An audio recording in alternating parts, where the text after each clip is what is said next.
Hermanos, por favor abran sus Biblias en el libro de Hebreos, si lo tienen abierto ya. Capítulo 1, versículos 5 al 14, que ha sido leído. Vamos a hacer una pequeña introducción. Y para hacer la introducción voy a tomar los versículos predicados por el hermano Carlos la semana antepasada, ¿no? Pasada. Que son de los versículos 1 al 4. Pero no vamos a mencionar todos los versículos completos. Lo único que quiero hacer es mencionar a quién es Jesucristo. Cómo Dios le dio todo a Él para que haga las cosas aquí en el universo y en el planeta. ¿Quién es Él verdaderamente? Porque este libro de Hebreos está poniendo a todos debajo de Jesucristo, de que Él es superior y de que Él es más grande que todos, los profetas, y también ahora vamos a ver de los ángeles. De los ángeles podríamos hablar algo, antes de entrar a la introducción, de que ustedes saben hay dos tipos de ángeles, ellos son mensajeros de Dios. Hay ángeles caídos, que ellos fueron a través del arcángel Lucifer, arrastrado más de 1/3 de los ángeles del cielo. Y ellos son los demonios que pululan aquí en la tierra, con su cabeza que es Lucifer. Ellos son ángeles caídos que no tienen nada que ver con nosotros en un sentido.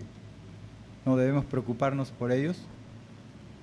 Debemos pedirle a Dios en oración para que nos guarde de que ellos nos puedan atacar o hacer alguna otra cosa. Pero no lidiar con ellos directamente porque la Biblia no lo ordena así, salvo al Señor Jesucristo o a los apóstoles. Y nosotros tenemos que buscar a Dios para que nos ayude. Bueno, algunos títulos que en este pasaje, la primera predicación de Hebreos, nos dice, por ejemplo, nos dice que Cristo Jesús es heredero de todo. O todo lo que tenemos aquí en el universo y en la tierra le corresponde a Él, solamente a Él. Es heredero de todo. Segundo, que Él es el creador del universo. Dios lo usó a Él para que sea el ejecutor. Ahora, cuando uno de la familia, de la Trinidad, hace una cosa, los otros dos lo respaldan. Pero aquí, como hemos visto, ¿no es cierto?, en la predicación pasada, dice versículo 2, dice, en estos postreros días nos ha hablado por el Hijo, a quien constituyó heredero de todo y por quien asimismo hizo el universo. O sea, Dios usó al Señor Jesucristo para esto. Pero no solamente eso, Él es el resplandor de la gloria e imagen de la sustancia, o de la esencia, o del ser de Dios. También lo dice ahí el versículo 3a. Separamos los versículos por A, B, C, a veces porque con las comas podemos hacer diferentes diferencias de ese versículo. En este caso es 3A, es sustentador del universo, 3B, purificador de los pecados de su pueblo, 3C, y se sentó a la diestra de Dios el Padre como correinante. Cuando alguien se sienta a la derecha de un emperador, de un rey todopoderoso, significa que está reinando, es correinante. Jesucristo es rey. Ustedes saben que Jesucristo es llamado el hijo de David, el hijo de Abraham, luego el hijo de David también. Pero no necesariamente porque ellos sean algo mayor que ellos, es simplemente a través de la genealogía que ellos tienen. Si pueden leer Mateo capítulo 1, donde se encuentra la genealogía, van a ver que Abraham está primero y luego a la mitad de la lista de la genealogía está David. Jesús tenía que ser rey. Cuando Él vino en el primer siglo, Él tenía que ser rey. Pero ¿qué pasó con Él? Los que deberían haberlo recibido, pues no lo aceptaron. Se unieron a los romanos y lo pusieron en la cruz. Pero a Él le tocaba ser el rey de reyes y el señor de señores. Eso fue lo que es. Pero Él también vino a dejar un mensaje, como vamos a ir viendo a través de este libro de Hebreos. Y ese mensaje empieza con el Evangelio, que es de Él mismo, que debemos de creer en Él verdaderamente. O sea que a Jesucristo les correspondía ser rey. Es por eso que Él está reinando en el cielo con los hermanos que ya han salido de la tierra, sus espíritus o almas, y está reinando juntamente con el Padre y con el Hijo. Ahora, nosotros vemos esto así. Ustedes dirán, pero si está reinando, ¿por qué la maldad? ¿Por qué el pecado? ¿Por qué las guerras? ¿Por qué los pleitos en los hogares, en los barrios o entre países? Hermanos, es un ejemplo un poco burdo. Por ejemplo, cuando un general está comandando una guerra, él no necesariamente va al frente, se queda para dar las órdenes y dirigir las estrategias. Es una idea parecida con Cristo y con Dios el Padre. Porque esto es una guerra cruenta, sin cuartel. Satanás quiere destruirnos a como dé lugar, pero solamente tenemos que refugiarnos en Él. Eso es lo que Dios quiere de nosotros. Entonces, le han dado el nombre de la iglesia triunfante a los hermanos que ya están con Cristo en el cielo, y nosotros somos la iglesia militante, que tenemos las armas, ¿no es cierto?, listas, se supone. ¿Se acuerdan la armadura de Dios? Capítulo 6 de Efesios. Nosotros tenemos que prepararnos diariamente porque la guerra es diaria. En cualquier momento que nos descuidamos, pues vamos a caer heridos o quizás pues nos va a faltar aliento para seguir en esta guerra. Pero es una lucha diaria.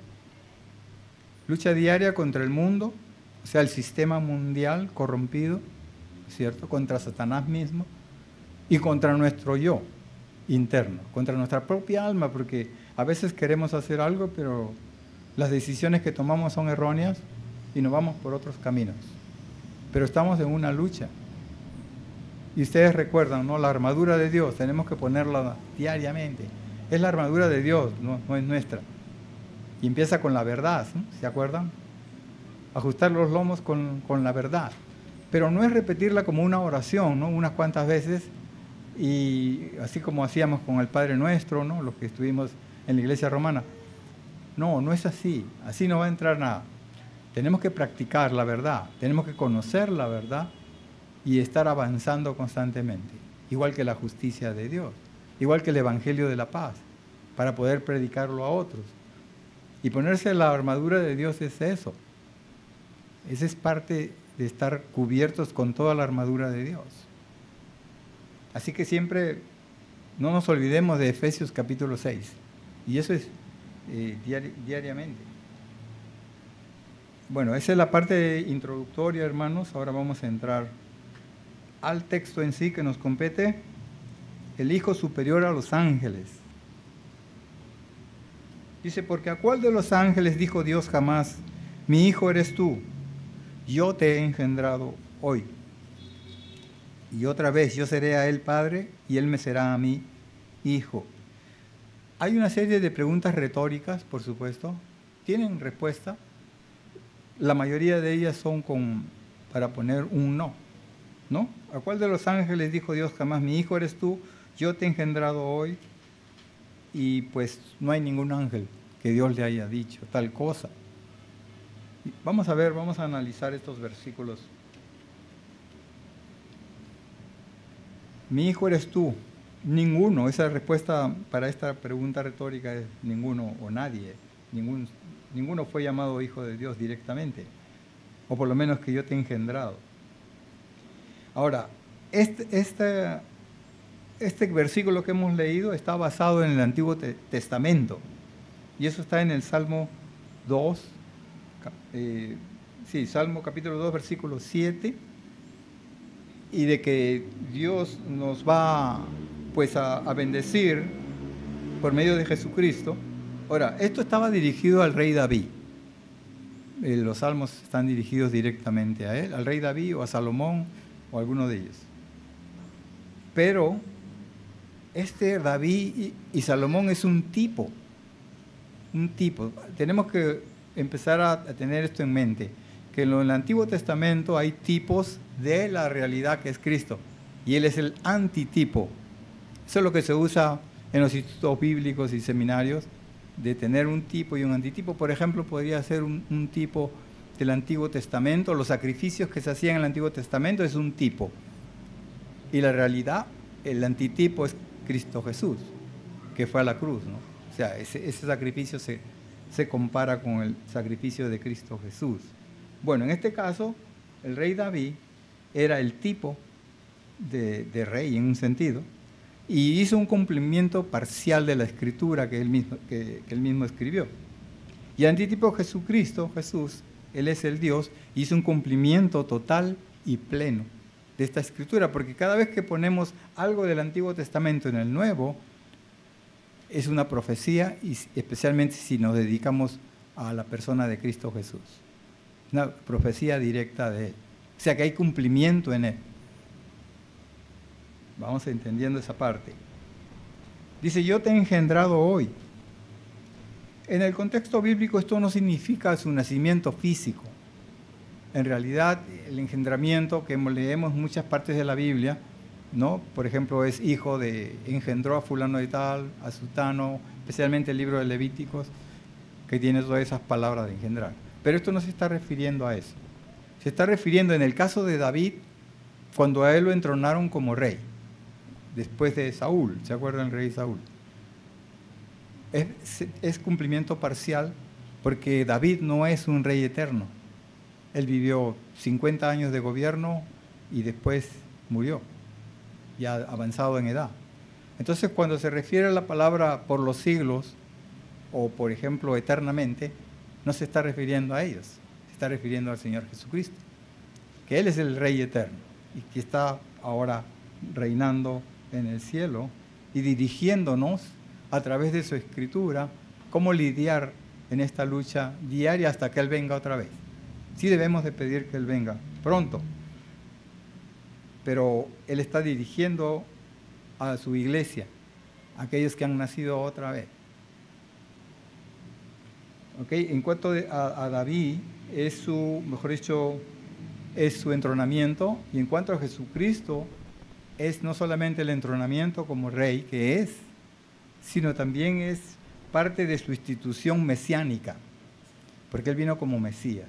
Y en esa institución mesiánica es cuando esa palabra engendro entra hasta allá. ¿Okay? No está hablando necesariamente de la forma o de la manera física en que se engendran personas. Ahora, la palabra hoy, ¿no?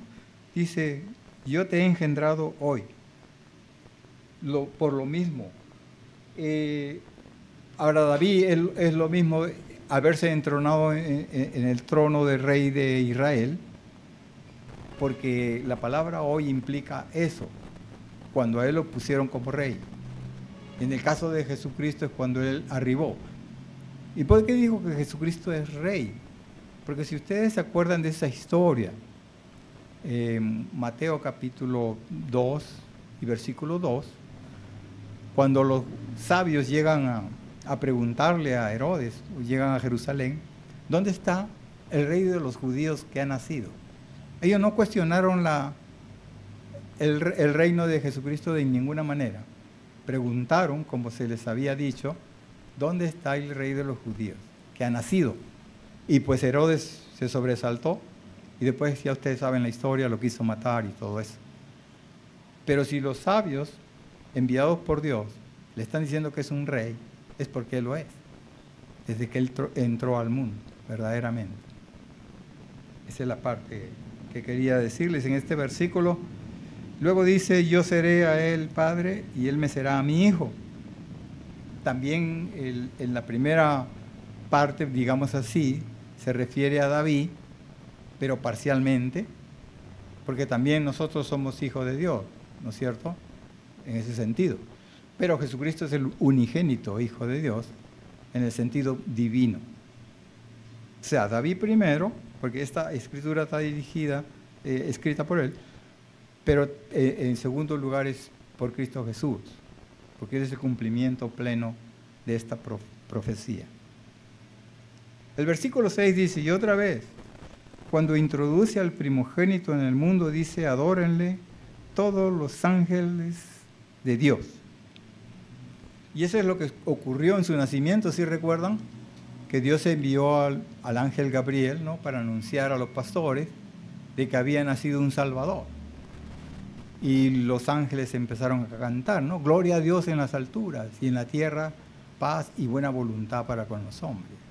Y todos eran millones de ángeles, muy probable. O sea, los ángeles le rinden pleitesía a Él, porque Él es superior a ellos. Él los creó. Cristo nos creó a nosotros, pero también creó a los ángeles. A todas las cosas que vemos y a las que no vemos. Excluyendo, por supuesto, a la Trinidad y todo eso, ¿no? Que ellos no han sido creados. Versículo 6. Vamos a ver.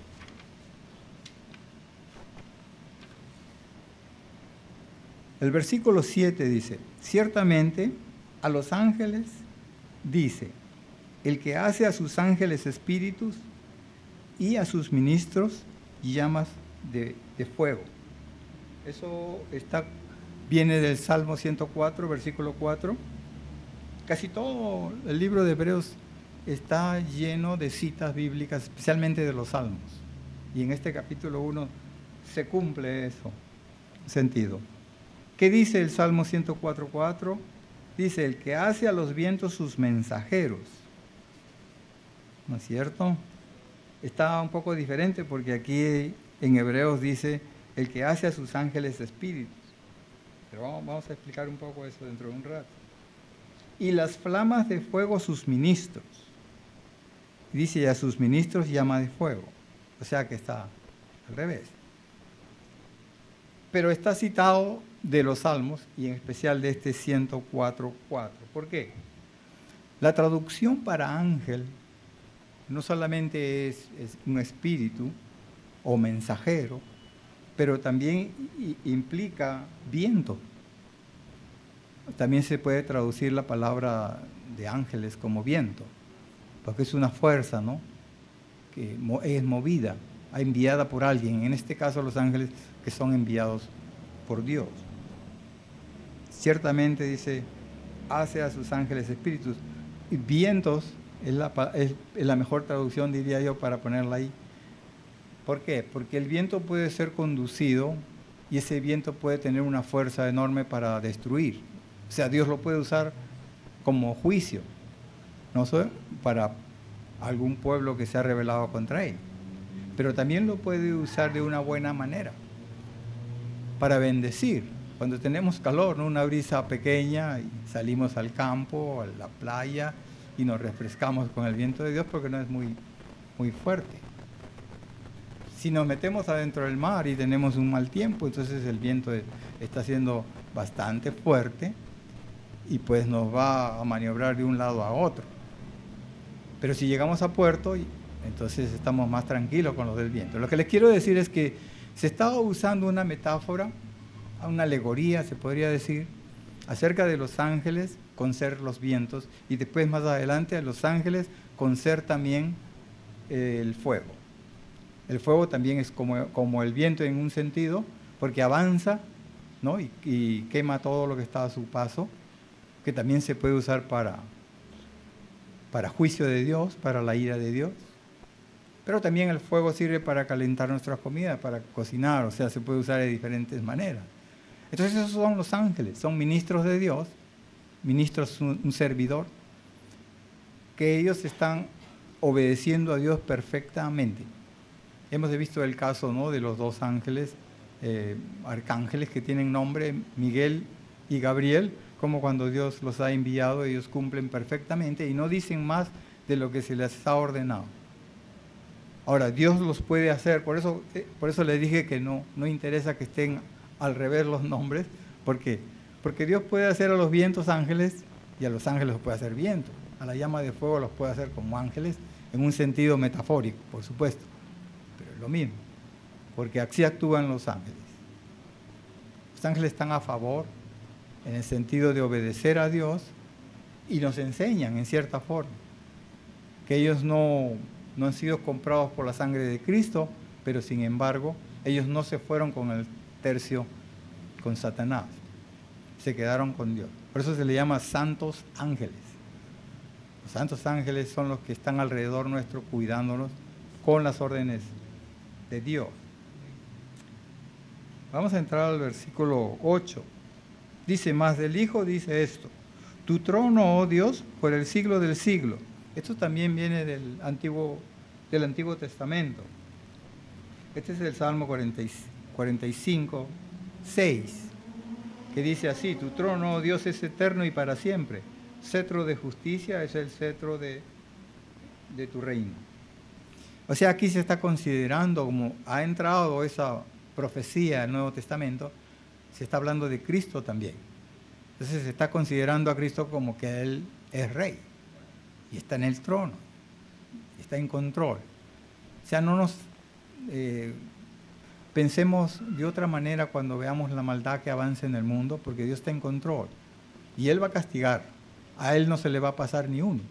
No, a veces las autoridades, la policía, los fiscales, los jueces agarran a los ladrones y los dejan ir. Y a veces le dan un dinero también, ¿no? Corrupción. Pero en el caso de Dios no es así. Él es perfecto y va a castigar a cada uno conforme a lo que hizo. Cada uno. Y a nosotros los cristianos nos va a bendecir a cada uno de acuerdo a lo que hemos hecho en su obra, en la tierra. No para enviarnos al infierno, por supuesto, pero para darnos premios, vamos a decirlo así. Pero va a haber un juicio para nosotros también. A ver si nuestras obras que hicimos fueron en la carne o fueron en el Espíritu de Dios. Pero Jesucristo está reinando.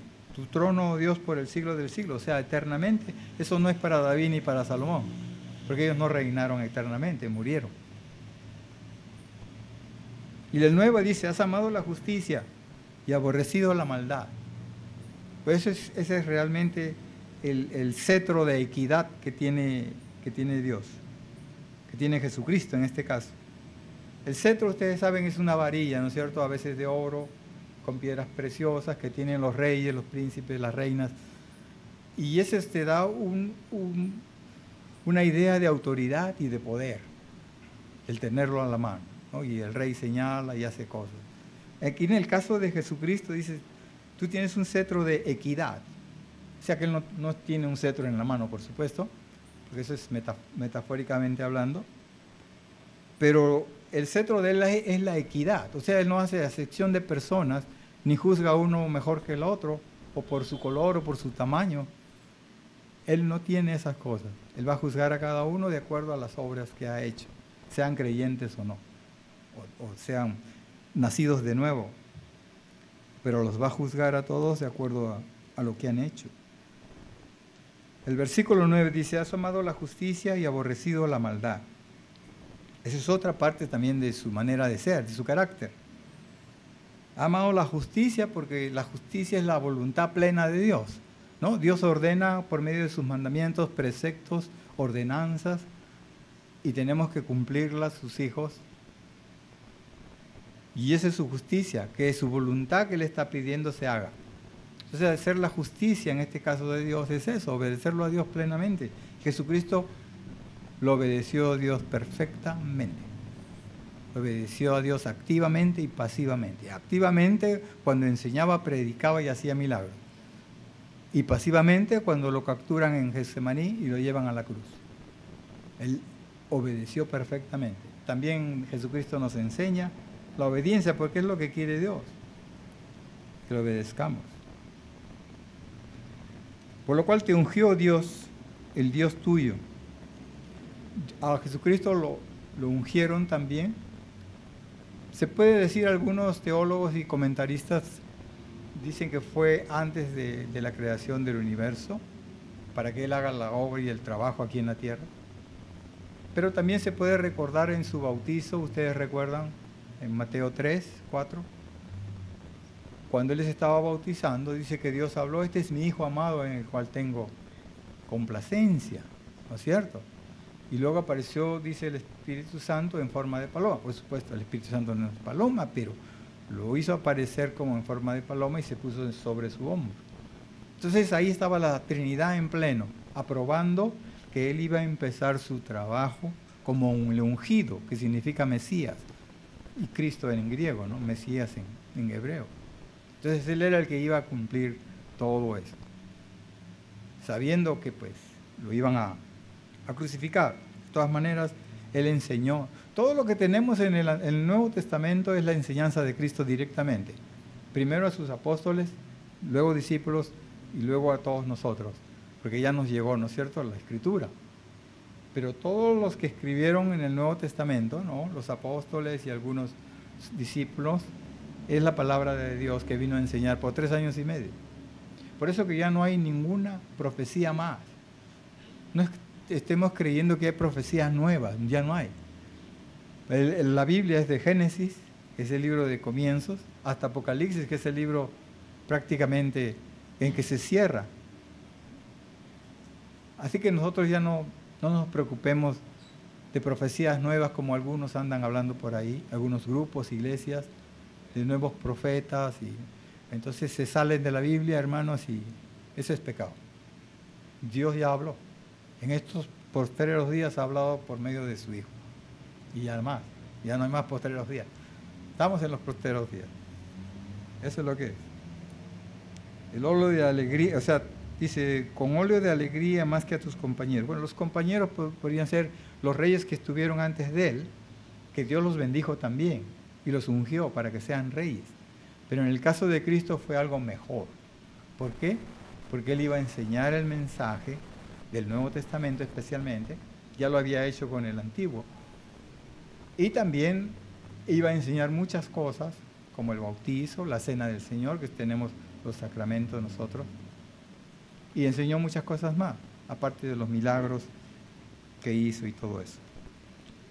Pero él recibió una honra mejor, porque todo eso lo hacía con regocijo, con gozo. Él nunca se asustó de que iba a morir en la cruz, aunque ya lo sabía. En sentido. El versículo 10 dice, tú, oh Señor, en el principio fundaste la tierra, los cielos son obra de tus manos. Se está refiriendo a Jesucristo. Lo que hablamos al principio, ¿se acuerdan? Que Dios le dio la autoridad para que Él sea el creador de todas las cosas. Bueno, aquí lo está repitiendo en el versículo 10. El autor de Hebreos dice, tú, oh Señor, en el principio fundaste la tierra. O sea, cuando habla del principio es en el principio creó Dios los cielos y la tierra, si recuerdan el primer pasaje de la Biblia, el primer versículo. Y los cielos son obra de tus manos. Esto me hace recordar al Salmo 19, 1, ¿no? Los cielos cuentan la gloria de Dios y el firmamento anuncia la obra de tus manos. Él es el creador. Parece que Dios lo usó a la segunda persona de la divinidad, de la Trinidad, como ejecutante, el ejecutor de realizar todas las cosas aquí en la tierra. Porque el Padre no se dice de Él que ha venido a la tierra. Ni el Espíritu, bueno, el Espíritu Santo sí, porque mora en nosotros. Pero el que lleva, y mejor dicho, la carga de la mesiandad es Jesucristo, porque se hizo como uno con nosotros, como nosotros, realmente. Él tiene un cuerpo ahorita en el cielo, pero no el cuerpo que tenían cuando lo crucificaron, lógicamente. 1 Corintios 15 nos dice que Él tiene un cuerpo celestial. Y nosotros también vamos a tener un cuerpo celestial. O sea, no sabemos realmente cómo es, pero recuerden que Él comió, estando ya resucitado, y tenía su cuerpo celestial. Ahora tenemos este cuerpo de muerte que cada vez lo arrastramos más y más. Pero cuando venga Cristo y estemos con Él, y nuestros cuerpos sean transformados, entonces tendremos un cuerpo celestial como Él tiene. Él es el único que tiene un cuerpo celestial en estos momentos, según la Biblia, en el cielo. El versículo 11 dice, ellos perecerán, mas tú permaneces. Y todos ellos se envejecerán como una vestidura, como un vestido los envolverás y serán mudados, pero tú eres el mismo y tus años no acabarán. O sea, cuando dice tus años no acabarán, esa es eternidad. Eso es lo que está diciendo el Señor. Pero aquí lo está tomando como una vestidura, ¿no? A veces las cortinas de la casa tienen mucho tiempo y empiezan a desgastarse demasiado, hay que cambiarlas, ¿no es cierto? Igual puede ser también que se esté refiriendo a una ropa que ya tengamos antigua, ¿no? Que se empieza a deshilachar por ahí. Entonces hay que cambiarla. Esa es la idea que quiere dar el Señor. Aunque en otros pasajes mencione que hay cielo nuevo y tierra nueva. Bueno, y Pedro también nos dice que Dios va a traer fuego al mundo para purificarlo. Y muy probable que sea así, pienso yo. Entonces todo va a ser regenerado de nuevo, de una manera para que podamos vivir allí con un cuerpo celestial. O sea, va a ser de otra manera, todo lo que vemos ahora. Es lo que dice la Biblia. Como un vestido los envolverás y serán mudados, cambiados. Pero tú eres el mismo y tus años no acabarán, porque Él es eterno. Él es Dios. Vamos a entrar al versículo 13. Vamos a ver. El versículo 13 dice: pues ¿a cuál de los ángeles dijo Dios jamás?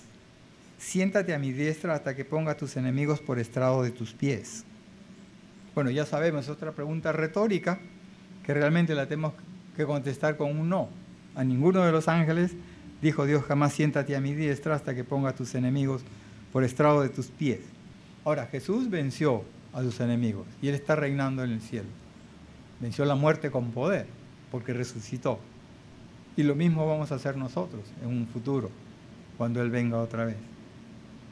Pero Él está en la diestra del Padre, reinando con Dios.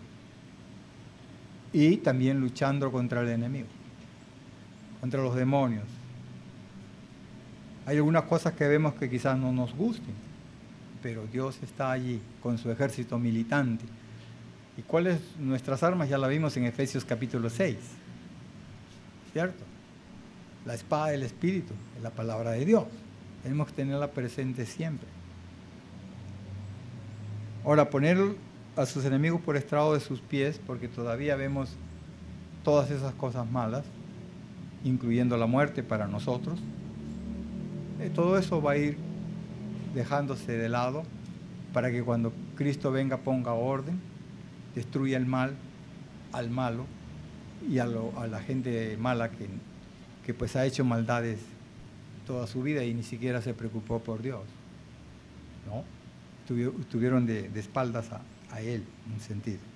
Pues Jesucristo es el Creador y esta tierra va a cambiar. Nuestro cuerpo va a cambiar. Es lo que la Biblia nos enseña.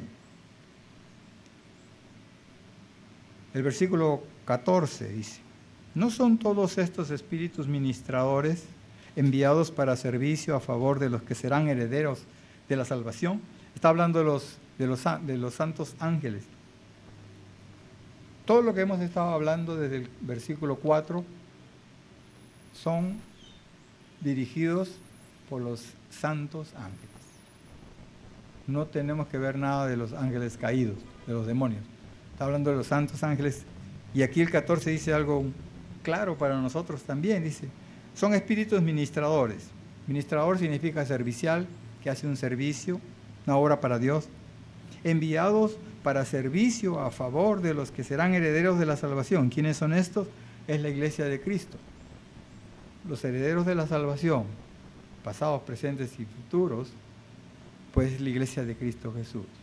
Dios envía a sus ángeles a protegernos, a cuidarnos. Ellos nos sirven a nosotros. Nosotros somos el cuerpo de Cristo, el cuerpo místico de Cristo. Y como tal, si ellos ayudan a la Trinidad, pues nos están ayudando también a nosotros. Nos van a servir, nos están sirviendo. Eso es. Como hemos visto, hermanos, en realidad hemos hablado de los ángeles bastante, porque el texto así nos lleva, los santos ángeles. Pero ¿qué de aquellos ángeles caídos? Y eso lo vamos a hacer ya como una conclusión. Y ya hablamos de los versículos que venimos a hablar de ellos, del versículo 5 al 14. Hablamos de los ángeles caídos porque eso es lo que nos rodea diariamente también. Hay muchas cosas en que nosotros nos comprometemos y nos metemos y estamos entrando al campo de Satanás. Cuando, por ejemplo, nos gusta ver películas de Hollywood o de cualquier otra productora de terror, ¿no? O sea, los muertos que se van deshaciendo y caminando en el camino, los zombies o algo así, y hay gente que le gusta ver eso. Todo eso es para infundir temor a la gente sin Cristo y también a algunos creyentes que les gusta ver eso. O sea, Satanás quiere que le teman a él y no que le teman a Dios. Entonces crea todo ese tipo de cosas, no solamente eso, pero la música también. No estoy hablando de una clase de música, estoy hablando de la letra que se pone a las músicas y pues desvían a nuestros hijos, a nuestros niños, niñas y también a veces a nosotros mismos. Ahora están de moda los juegos, ¿no es cierto? Y los niños están ahí prendidos y a ellos les van desviando su mente más y más. Y todo eso es obra de Satanás y sus demonios, por supuesto, usando a la gente mala que hace esos programas, ¿no es cierto?, electrónicos, juegos. O sea, no les estoy diciendo que no jueguen, o sea, está bien que jueguen, pero no se internen demasiado, especialmente sus niños o los más jóvenes. ¿Por qué? Porque Satanás empieza a jalarnos poco a poco. Tengo aquí una lista que había preparado de cosas que a veces nosotros entramos. Por ejemplo, entramos a la adivinación, queremos que nos adivinen el futuro. Estamos en percepción extrasensorial. Creemos en los fantasmas, en la astrología, en la quiromancia, pactos con el diablo, la cábala, el tarot, la lectura de las palmas de la mano, la brujería blanca y negra, ouija, hechicería, canalización de hablar con los muertos, o los espíritus de los muertos. Todo eso Dios no quiere. Dios les dijo a Israel que ustedes no deben adorar de la manera que los pueblos que van a luchar con ustedes están haciendo. Ellos hacían casi todas estas cosas. Adoraban a los demonios directamente, por eso que Dios les dijo, tienen que sacar a esta gente de la tierra prometida. Y ellos obraban de esa manera. Les voy a leer aquí Deuteronomio 18:9, dice, cuando entres a la tierra que Jehová tu Dios te da, no aprendas a hacerlas según las abominaciones de aquellas naciones.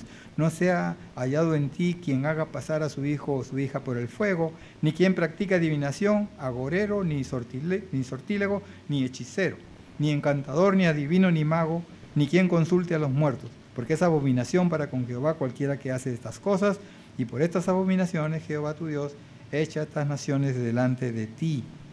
Estamos hablando de Levítico, de Deuteronomio, prácticamente de los inicios de la Biblia, del Pentateuco. O sea que esto no es moderno. Ahorita tenemos cuestiones electrónicas, ¿no es cierto? Pero siempre se ha dado. Siempre se ha dado.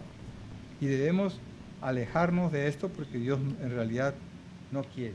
Otros van más allá y quieren atar al diablo o a los demonios, o quieren clamar algo contra ellos, cuando en la Biblia el único que hizo fue Cristo y los apóstoles, pero después no se ven pruebas de que alguien esté llamándole la atención a Satanás o los demonios. A nosotros nos ha dicho, primera de Pedro, ¿se acuerdan? Que resistamos al diablo y él va a huir de nosotros. Porque él anda como león rugiente buscando a quien devorar, y eso es siempre. Por eso es que debemos estar preparados y resistir. ¿Cómo resistimos? Orando, si es posible ayunando también, leyendo la palabra de Dios, muy agradecido. Leyendo la palabra de Dios, sobre todo porque ese es la espada del Espíritu. Ya no tenemos armas, pistolas o cañones, lo que sea, pero la palabra de Dios es nuestra arma principal para esto. Y debemos ser sobrios y velad, dice, porque vuestro adversario el diablo como león rugiente anda alrededor buscando a quien devorar, el cual resistid firmes en la fe, sabiendo que los mismos padecimientos se van cumpliendo en vuestros hermanos en todo el mundo. Mas el Dios de toda gracia que nos llamó a su gloria eterna en Cristo Jesús, después que hayáis padecido un poco de tiempo, Él mismo os perfeccione, afirme y fortalezca y establezca. Nos da las pautas del apóstol Pedro para que lo sigamos realmente a él. Hermanos, hemos concluido. Vamos a orar. Padre, hemos hablado de los ángeles santos, Señor, que tú los usas para que nos protejas. Gracias, Señor, por ellos, porque son siervos tuyos que nos enseñan, Señor, obediencia. Pero mucho más hemos hablado del Señor Jesucristo. Señor, que Él ha venido aquí a la tierra a morir por nuestros pecados y ha resucitado al tercer día. Gracias por ello, Señor, porque en nosotros mismos no tenemos nada con la cual podemos hacer algo por nosotros mismos espiritualmente hablando. Pero gracias a ese sacrificio en la cruz nos dio el Espíritu Santo con el cual podemos resistir a los ataques fieros del enemigo. Pero también nos dio el Espíritu Santo para alabarte en espíritu y en verdad, diariamente, a través de tu palabra. Bendícenos, Señor. Gracias por todo. En el nombre de Jesucristo. Amén.